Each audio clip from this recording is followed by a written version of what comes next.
com muita satisfação que a gente traz hoje como nossa convidada a professora doutora Anacy Paim, ex-reitora da Universidade de Feira de Santana, ex-secretária estadual de Educação, ex-vice-reitora e atual secretária de Educação Municipal. Ela foi secretária de Educação Estadual no governo Paulo Souto e hoje nos dá a honra de estar aqui no nosso estúdio de podcast para essa entrevista de final de ano. Secretária, nossos cumprimentos. Agradeço a você, Dilson, a todos aqui da produção do podcast. É um prazer, honra muito grande ter essa oportunidade de falar um pouco sobre as ações da educação. Professora, mas antes da senhora falar sobre as ações da educação, nós gostaríamos de saber um pouco quem é a Anacy Paim. Bem, eu sou filha natural de Alagoinhas, sou filha adotiva, com certidão conferida pela Câmara de Vereadores aqui, de Feira de Santana, de Cabaceira do Paraguaçu, Santa Amaro e de Conceição do Jacuípe. São cidades que me conferiram a outorga de cidadã. E comecei aqui na UFES, vim morar em Feira de Santana, logo após contrair o matrimônio. Fui transferida da UNEB de Alagoinhas para a Feira de Santana. À época não podia transferir, porque Alagoinhas era a faculdade e aqui era a universidade, não aceitava a transferência. Tive que fazer novo processo seletivo, que à época era denominado de vestibular. Fui aprovada, ingressei na instituição com um contrato temporário de 1 ano e meio. E logo depois eu fui submetida ao concurso público para a área de geografia. Fui aprovada. E aí iniciei minha caminhada na UFES como professora, coordenadora de área, coordenadora de projetos de extensão, coordenadora de colegiado de cursos, depois pró-reitora e depois reitora com 2 mandatos. Então comecei como aluna e me aposentei como reitora. Então, aí agora realmente eu faço a minha despedida do serviço público. Não da educação, porque eu não vou deixar nunca de atuar como educadora, mas do serviço público sim. Qual as dificuldades ou facilidades que a senhora encontrou em uma das duas ou nas duas, a pública e a privada? Olha, veja só, cada situação tem um contexto distinto. Você não pode estabelecer uma comparação levando em conta os mesmos elementos, não tem. Porque o financiamento é totalmente distinto da pública para a privada, tomada de decisão também é diferenciada, você trabalha com um nível de autonomia diferenciado também. Então, tem desafios distintos, porque são contextos distintos. Então, na esfera pública, tudo que eu já fui na educação, que eu tenho experiência como secretária de Estado, não servia para ser secretária do município. Primeiro, porque a legislação mudou radicalmente. O que se estabelecia há 10 anos, 15 anos atrás, não era mais o exigido hoje. A política de fomento mudou radicalmente. Nós tínhamos ensino fundamental apenas com garantia de financiamento e passamos a ter toda a educação básica de creche até o ensino médio. A política também de formação mudou muito. As premissas básicas iniciais para o ingresso do profissional, ela não mudou, mas a dinâmica operacional de manter sempre a formação em contínuo desenvolvimento, isso mudou significativamente. A forma de escolhas de dirigente, a exigência para a qualificação do processo, a sistemática de avaliação, e com o advento da pandemia, Dilson, passou a acontecer algo que acontecia, mas não era na dimensão que passamos a verificar. Olha, de 2020 até 2023, mais ou menos, a quantidade de objetos de aprendizagem que foi criada no Brasil e em vários lugares do mundo é incontável.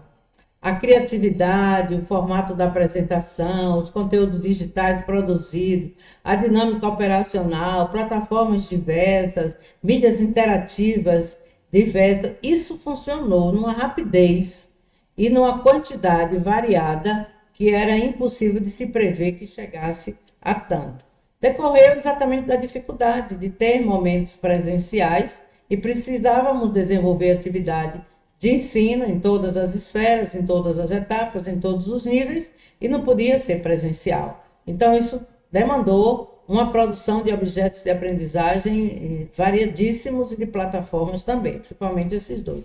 Então, é um contexto novo que você tem que estar todo o tempo antenado, vivenciando o que tem de novo, buscando aprender.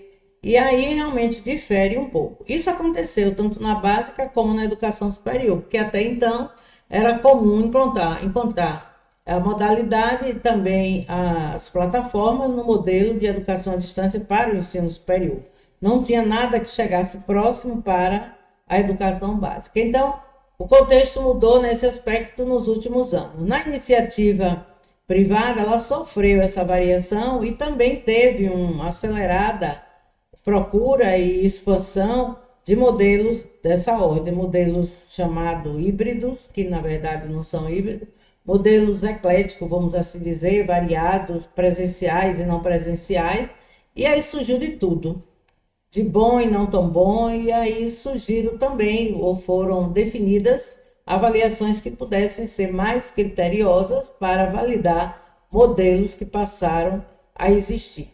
O desafio maior da educação pública, educação sendo ela a educação básica pública, é maior no sentido de você estar trabalhando sempre em busca de um só, vamos dizer, propósito, que é elevar a qualidade da educação. Não tem outra.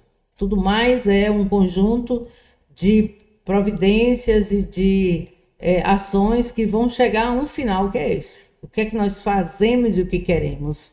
É melhorar a qualidade da educação, elevando os seus indicadores e buscando adotar meios que consigam, no final, atingir esse objetivo. Então, tudo que fazemos converge nessa direção.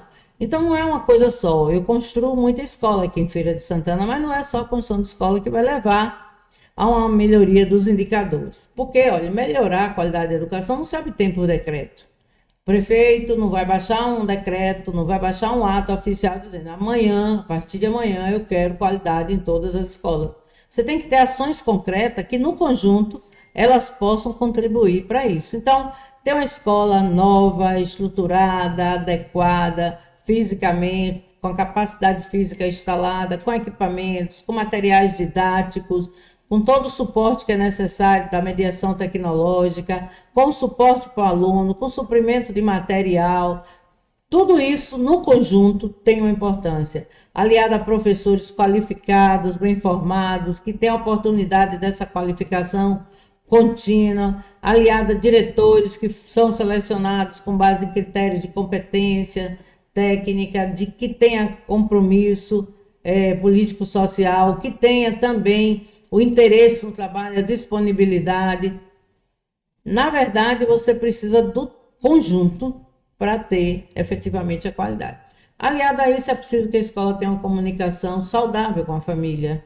É necessário que a família não seja convidada na escola, porque vai receber queixa do aluno que cometeu alguma travessura, do aluno que fugiu às regras que são estabelecidas no ambiente educativo. Não, a família deve participar do planejamento, saber o que a escola está organizando, qual é a intenção com relação ao seu filho, de que maneira esse trabalho pode ser realizado, como é que ela pode estar participando. Aí ela dará uma grande contribuição. Aspectos hoje importantes que ela tem que se abrir também para as parcerias existentes na comunidade. O recurso público existe, ele está estabelecido na legislação, que isso mudou de forma bem significativa a dinâmica de fomento da educação básica, mas é necessário que se tenha também parcerias abertas para legitimar processos, para viabilizar entendimentos importantes, para ouvir o contexto que a escola está inserida, trazer esse contexto para estar sendo trabalhado no ambiente e a comunidade no seu entorno, seja ela mais estruturada ou então até menos estruturada, mas que ela tenha condição de dar uma contribuição para várias ações. Inúmeras podem ser citadas, como por exemplo, o trabalho na área de sustentabilidade, do meio ambiente, a questão da violência, a questão do uso de drogas, uma série de situações que deixam o nosso aluno vulnerável.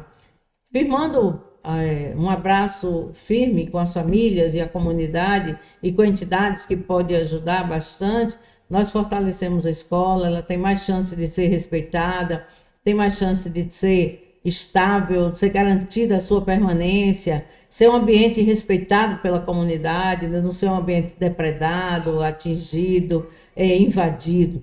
Em Feira de Santana, a gente tem incidências muito grandes de atos de violência em vários bairros, centrais ou periféricos, distrito ou sede, mas a gente não tem ocorrência dentro das nossas escolas. As nossas escolas, elas são respeitadas porque é um ambiente onde filho de todos, de qualquer origem social, de qualquer gênero, de qualquer etnia, estuda naquela escola. Então, as escolas aqui são construídas, a grande maioria delas, de Feira de Santana, estão mais nos bairros da periferia do que na sede, do que no centro. Agora mesmo, eu acabei de chegar numa escola que nós inauguramos no Feira 7, a Faustino Dias Lima.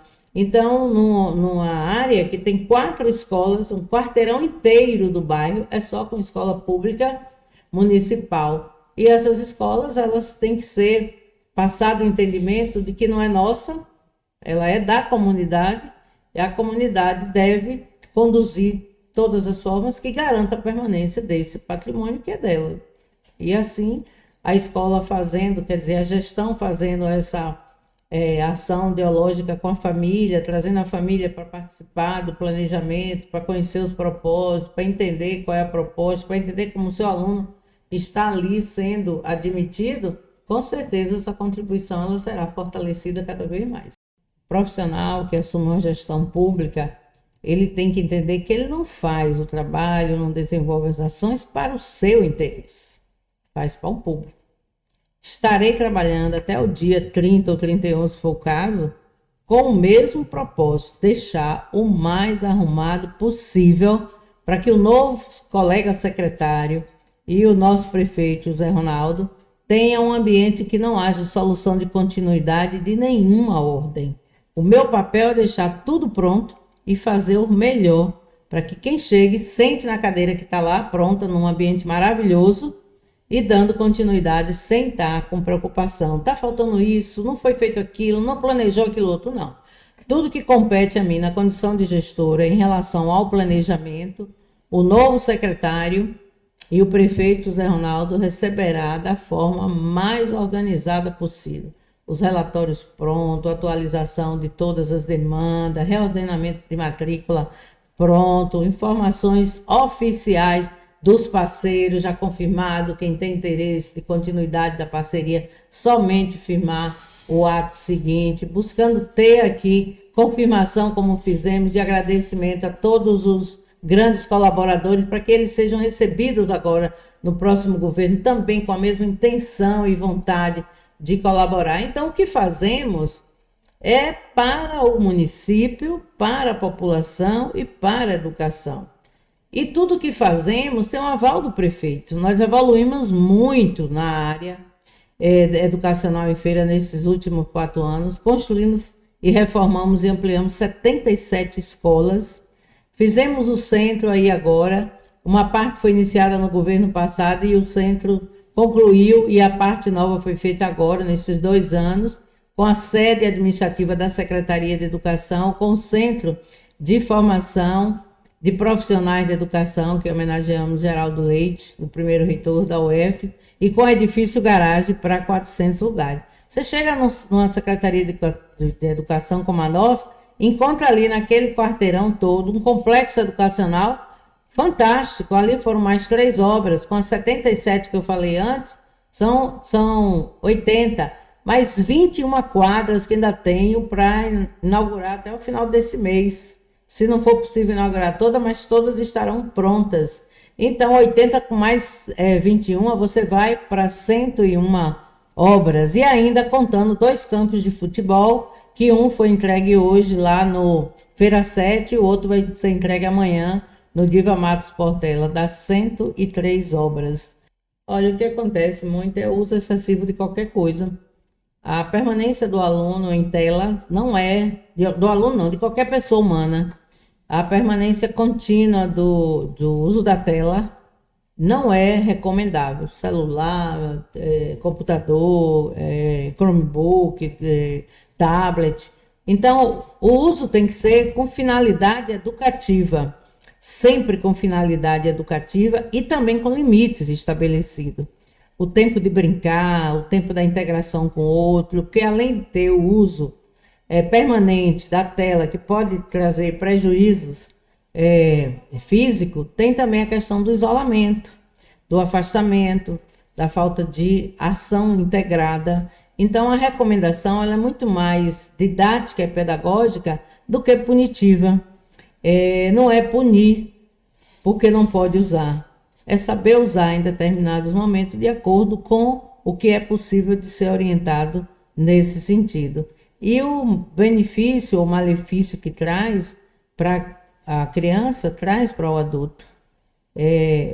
A questão que a gente tem observado também é que o uso excessivo na criança está tornando uma dependência de tal forma que a criança tem tido atitudes, inclusive de violência, quando é punida ao retirar o uso desse equipamento e deixa de desenvolver atividades que são mais saudáveis, que possibilitam a integração dele com o outro, com os demais colegas, a socialização. Você chega a encontrar crianças que vai para um restaurante, para um aniversário, para o campo de futebol e para a escola não sabe fazer outra coisa a não ser olhar a tela, o tempo inteiro na tela. Então isso tem um malefício e deve ser orientado educadamente para fazer o uso de acordo com o que é permitido. A tecnologia é uma realidade, não tem retorno, agora é preciso disciplinar o uso em qualquer que seja a faixa etária, em qualquer que seja o ambiente de atuação, seja o trabalho, seja a escola. Não tem escola de rico nem escola de pobre, tem escola para gente, para pessoas. Os alunos são os mesmos, têm os direitos iguais em qualquer que seja lugar. Então, o que é que eu vou fazer? Primeiro, descansar. Eu estou 4 anos que não tiro férias. Eu nunca tirei desse período que eu estou na educação, nunca tirei férias. Eu só me afastei em feriados oficiais. Quero tirar uns dias para descansar, né? Nos primeiros dias do mês de janeiro. E depois aí eu vou ver algumas coisas que possa fazer, não no serviço público, mas eu não estou ainda interessada em parar, não.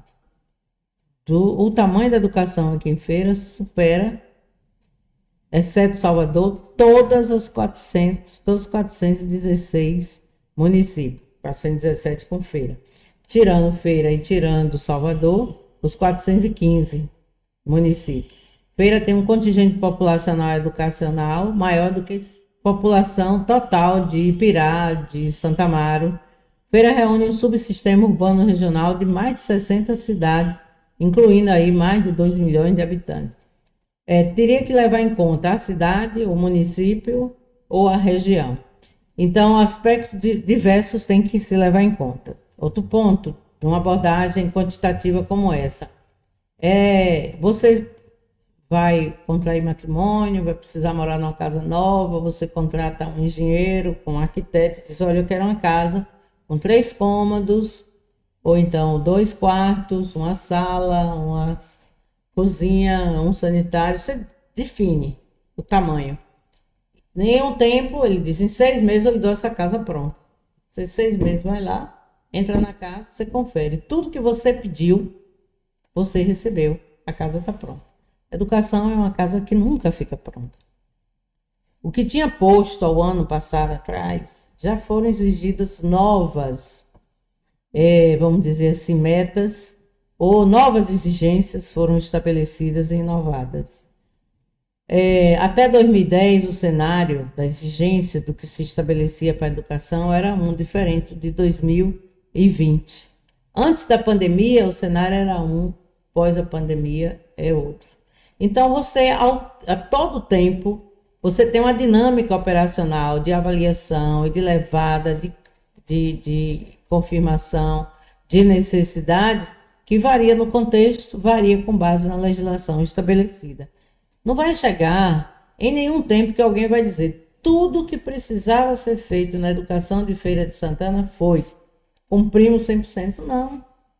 As demandas vão se modificando, porque o contexto modifica, a legislação evolui, as proposições se inovam, as exigências estabelecidas chegam a patamares diferentes. Então, o que podemos dizer sempre que estamos caminhando para alcançar patamares cada vez maiores. Aí eu consigo matricular todos os meninos da educação de jovens e adultos. Olha que ganho maravilhoso. Toda a população acima de 15 anos está matriculada. Não. O objetivo é não ter ninguém acima de 15 anos matriculado. O sucesso, por exemplo, da EJA não é eu ter todos matriculados, é eu não ter a EJA. Então, a nota que você vai dar, você tem que levar em conta que tem patamares diversos com relação a todos os pontos.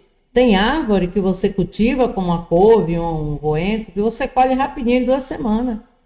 Educação eu costumo comparar com o que é uma árvore que dá frutos, mas você tem que saber regar, você tem que cultivar e você tem que ir obtendo esses frutos e indo cada vez mais cuidando para que aquela árvore frondosa lhe dê os melhores resultados. Então não pode ser um momento que eu tivesse de você dizer, tá 10? Não, que ainda falta muita coisa para fazer. E vai chegar o dia que vai estar 10? Não, porque tem metas que vão ter que ser repensadas todo o tempo. Por isso que tem um plano decenal de educação, para ele prever o que é necessário ser feito, para ele prever o que é que vai se alcançar. Por exemplo, o que é que pode ser considerado uma cidade nota 10? Atender toda a população em tempo integral? Pode ser. Não ter nenhum aluno matriculado na educação de jovens e adultos? Não ter nenhum índice de reprovação, de repetência, de evasão? Não tem. Nenhuma. No Brasil, nem em algum lugar, pelo menos aqui no Brasil, que exista com esses indicadores. Então, vamos definindo as metas de acordo com os indicadores que vão ser identificados e vamos alcançando gradativamente para sempre estar no topo, mas nunca vai estar encerrado e dizer não há mais nada para fazer, porque sempre há. Quando é que a educação pública vai estar boa? Quando ninguém estiver pagando para estudar em nenhuma escola particular. Todo mundo busca a pública confiando que ela é boa e que ali ela faz a sua melhor oferta, lhe dá a sua melhor condição. Aí vai dar 10, eu vou dar 10 a todo mundo. Mas ainda não estamos nesse patamar, não. A senhora teve um filho que foi vereador, mas bem votados e eleitos em Feira de Santana. E a Nacipaí não tem alguma aspiração política, a cargo eletivo, a disputar uma eleição? Ó, veja só, Dilson, eu entrei na educação por influência assim, decisiva da minha mãe. Ela achava que toda mulher deveria ser professora. E depois poderia escolher qualquer outra coisa, mas a primeira devia ser professora. E aí eu tinha 17, 18 anos nessa época. E aí comecei a trabalhar em uma escola de freira, o Santíssimo Sacramento, lá em Alagoinhas. E tinha, assim, um encantamento para a área educacional que era influenciada de maneira muito positiva pelas freiras, que eu tenho as melhores referências. Tudo que eu tenho de referência, ética, moral, vem da minha mãe, de meus pais, melhor dizendo, e das freiras com quem eu tive a convivência enquanto escola que eu estudava e depois que eu fiquei trabalhando. E aí eu fui amadurecendo a minha proposição de continuar atuando como professora e hoje eu posso me considerar uma educadora. Não tive a oportunidade, porque também não procurei, de fazer outra coisa. Segui as primeiras orientações da minha mãe e fui com a afirmação total de que era isso que eu queria. Se eu tivesse que reiniciar hoje, eu faria a mesma opção, de ser professora, de ser educadora, de seguir essa trajetória. Eu não sei ser política, entendeu? Política partidária, eu acho que eu não daria muito certo para isso, não.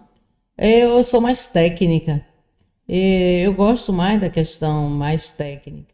Eu procuro até viés de articulação, de respeito, mas eu não acho que eu tenho perfil, não. Eu já fui convidada várias vezes para isso, até hoje, que é 17 de dezembro de 2024, não, continuarei sendo educadora. Agora, a partir de amanhã, eu dormi um dia lá, que Colbert me convidou para ser secretária, e não queria ser, e no outro dia eu estava. Então, eu digo a você hoje que não. Agora, o que vai acontecer, a gente vai amadurecendo muito, a faixa etária vai evoluindo, e você vai começando a enxergar as coisas de maneiras diferentes. Meus filhos não querem mais, tiveram, como o Luciano teve essa experiência aí, foi o mais votado de feira com 23 anos, não querem de jeito nenhum, tem que criar filhos também, tem que ter tempo para criar os filhos, E eu, se mudar de opinião, você vai ser um dos primeiros a saber. Ó, Dilson, tu me fez aquela pergunta dia 17 de dezembro. E a minha cabeça agora deu um giro. Todas as escolas que nós reformamos e ampliamos e melhoramos têm um ganho imenso, mas ter a sede administrativa e o espaço de formação de profissionais de educação, o melhor e o maior do Brasil, do mais de 5.500 municípios, tem um ganho muito grande. E aí esse ganho não é para mim não, eu não sou da rede, eu não sou do quadro, é para os professores que integram o quadro, para todos aqueles que integram a educação, que estão vendo aquilo ali com um orgulho muito grande. Nenhuma ação seria desenvolvida nesse âmbito com investimento de mais de 300 milhões em obras de total feição moderna. Nossas escolas, essas que nós construímos, não deixa nada a desejar de nenhuma escola particular de Feira.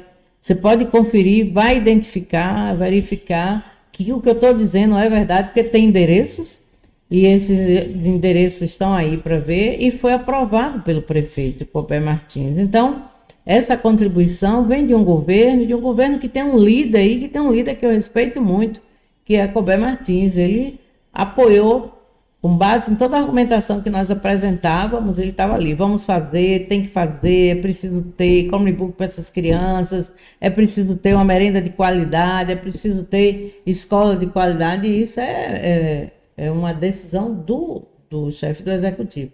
Zé Ronaldo, ele tem uma performance também muito boa, ele tem uma experiência vastíssima, todo mundo conhece, sabe da vivência dele, tenho certeza que fará um governo também com referências positivas, até porque está pegando um lastro, né? A educação está pegando um lastro muito bom, porque construímos escolas nos lugares onde precisavam, com a dignidade que o aluno precisava no distrito e também na periferia de Feira de Santana.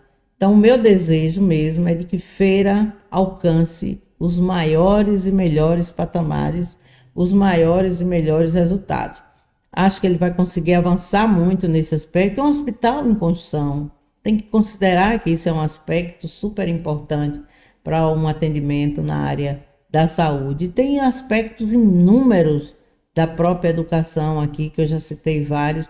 E tem um conjunto, a cidade também, ela é um subsistema urbano regional que tem uma capacidade de atração, que eu posso até, e alguém pode me dizer que eu estou exagerando, que vem por gravidade. Mas Feira tem uma atração que é um enigma, atrai filhos de outras paragens, atrai pessoas para fazer grandes investimentos. Sendo bem recebidos aqui, tudo é possível dar. Não vai dar cerveja nem água mineral, mas vai dar muita coisa boa para a Feira. Então, meu desejo é que tudo em Feira seja melhor e seja as melhores referências. Hoje você vê as pessoas dizendo, Feira fez. Eu quero ver, porque se Feira fez, né? É porque é bom. Feira fez como assim? Eu tenho vários fornecedores que chegam lá, professora, a gente vendeu aqui esse produto, trouxe para aqui essa ideia, e as pessoas, quem são os municípios que vocês trabalharam? Aí na hora que aparece Feira, aí todo mundo já, porque Feira fez, então eu posso confiar, não é? Só tem, inclusive, fez um estádio porque Feira fez. Professora Nacipaim, foi uma satisfação muito grande, é uma satisfação muito grande do nosso Bom Dia Feira, que é um podcast para o Bom Dia Feira, que vai para toda a rede baiana de rádio, da IRC, isso aqui vai para as rádios Sociedade de Feira, programa Bom Dia Feira, para a Princesa FM Bom Dia Feira, para a Sociedade Fonia Direta, para a Rádio Andaiá Santo Antônio de Jesus, Rádio Costa Sul Canavieira, Rádio Vale na cidade de Amacosa, Rádio Caraíba na cidade do Bonfim, Rádio Cidade de Juazeiro, Rádio Jaraguá, Jacobina e ainda a Rádio Recôncavo FM Santo Antônio de Jesus. E o nosso podcast, a nossa TV Metropolitana Web, e também o nosso bomdiafeira.com.br. Toda a nossa rede de comunicação vai estar repercutindo essa sua entrevista, esse podcast, que é hoje, diríamos assim, um braço do nosso Bom Dia Feira. Muito obrigada a você, Dilson Barbosa, toda a sua equipe da produção aqui do podcast. É uma honra grande estar aqui e tendo essa oportunidade fantástica de falar sobre as realizações para a Feira de Santana, que é uma cidade que merece muito nosso apreço e dedicação. O nosso Bom Dia Feira deseja a todos Natal feliz, e um ano novo super, super, super feliz. Obrigado, gente. Nosso desejo também, um Feliz Natal para todos, um ano novo de paz.